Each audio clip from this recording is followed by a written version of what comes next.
Hey everybody. Well, March began with Hugh Jackman's last ride as Logan, King Kong coming back from the dead, figuratively, not literally, of course, though food for thought for future kaiju films. Beauty and the Beast got its remake. I'm not going to say any more about that. And Power Rangers was amazing, especially since the trailers did not give me any hope at all. So, how can Ghost in the Shell, an anime I know and to an extent love, handle up with its new reboot slash remake slash reimagining of the 1995 classic? Well, it looked nice. I mean, if I was grading this thing on looks alone, it'd get a straight up 10 out of 10, A+. The CGI is blended perfectly with the environment. Clearly you could tell, but it looks like a lot of it was a mix of CGI and natural effects, so that way you didn't really notice the CGI. Or eventually, as time went on, you didn't really care much about the CGI. And the acting was very good all around. But here's the problem. I get the feeling this movie, and the reason why it's so low now as compared to when it was on Thursday in terms of ratings on stuff like Rotten Tomatoes, is because this is not your traditional movie. And when I say that, I mean most movies you go to kind of escape your world. Disney films are perfect for that.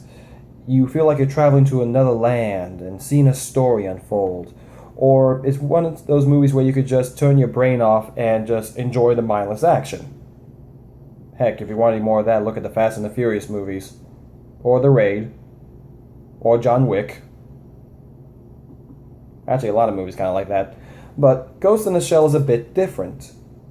This movie kind of requires you to think.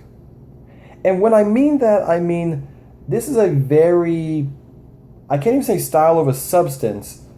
I would say this is style and substance over execution. The ideas this movie brings up is definitely worth mentioning.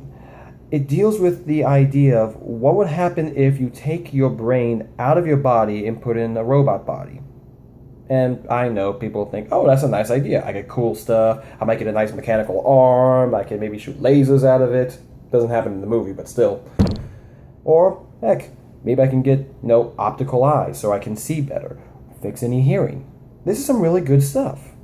But then comes the caveat. What if you go full robot? What if you lose that little bit of yourself and data transfer? Anyone who's ever uploaded a file or downloaded a file knows sometimes you might get a bit of corrupted data, or something might get lost in the transfer. And when it's just bits and datas, ones and zeros, it's not the end of the world. Unless you're trying to illegally download a video game, in which case, shame on you, and you deserve to have your game, not work properly. You know who I'm talking about. But there comes the actual serious idea. What if your mind is gone? What if you lose that little bit of you that makes you you? I mean, I love movies, hence why I'm doing this. But what if, in the process, I lose that? What if I think cinema is garbage in and of itself? I mean, it's not too bad, but in the same sense, that wouldn't be me. And I think most of us, I don't want to speak for humanity, but I think most of us like being who we are. We like knowing what we know. We like the things we like. And especially with the thought of death and everything being a finality, at the very least, when it does happen, you're you. You can think back on everything that has happened to that moment and reflect. The proverbial life flash before your eyes. But what if that wasn't real? What if it was all a lie? It's something they bring up in this movie. There's a scene where someone's mind gets hacked and their entire memory and everything is erased and it's been replaced with something new. The fear in someone's eyes of realizing the memories you have aren't real. The fear that everything you think you know is wrong and there's nothing you can do to bring it back. But in your mind, there's not anything wrong. But to everyone who's onlooking, you see it. It's kind of a scary idea. And with the way the world is progressing at the moment, it's entirely possible that might happen. And this movie does a really good job in diving into the concepts of that, both the good and bad. It's not just, oh, robotics are evil. It actually deals with a bit of how good it can actually help people. Specifically, one of the characters, Bato, loses his eyes. And, if you know the anime, he gets robotic eyes. He becomes more cybernetic. And various levels of Section 9, the organization that is our titular heroes. Ghost in the Shell is kind of tough to say true heroes or villains. Everyone's got a little bit of gray. Unless you work for the government, in which case you're all either good or you're all evil Dr. Hitler. I could throw some more tags in that, but it's late at night. What do you want, guys?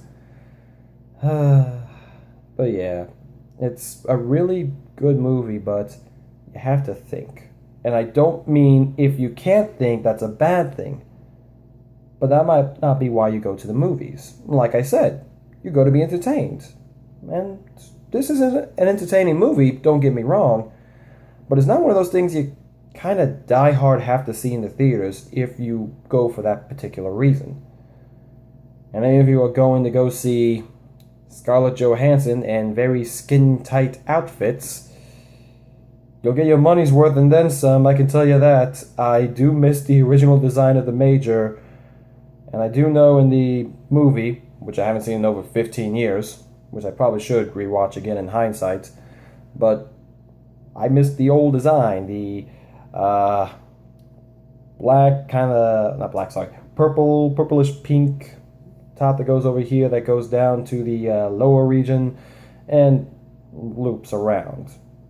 Yeah, I know, it's still technically kind of provocative, but at least it's better than completely nothing. Or maybe not, because some people like to leave something to the imagination. I kind of dig of my own grave here with this, but I digress. So, yeah. I guess the final question would be, should you go see this movie? And I personally would recommend this movie. It's a really nice movie. But there is the caveat, as I previously mentioned. If you go see this movie, be prepared to think. Be prepared to actually understand what they're saying in front of you, and even just, delve into yourself. Do you like this idea? Would you be willing to do it? Well, I mean, that's ultimately up to you guys. So, yeah, it's on you. But as for a finale to a really good month of movies, it was a really good send-off. It's nice to see all the remakes and reboots and reimaginings, and I know Logan's not a reboot, but a finale to the X-Men, kind of finishes off right. It's really good. Nice, good feeling. A good month of movies. Even though I wasn't a huge fan of Beauty and the Beast, it was still a really nice movie to watch and see. So, let's see what I got for April. How do we start off this wonderful month?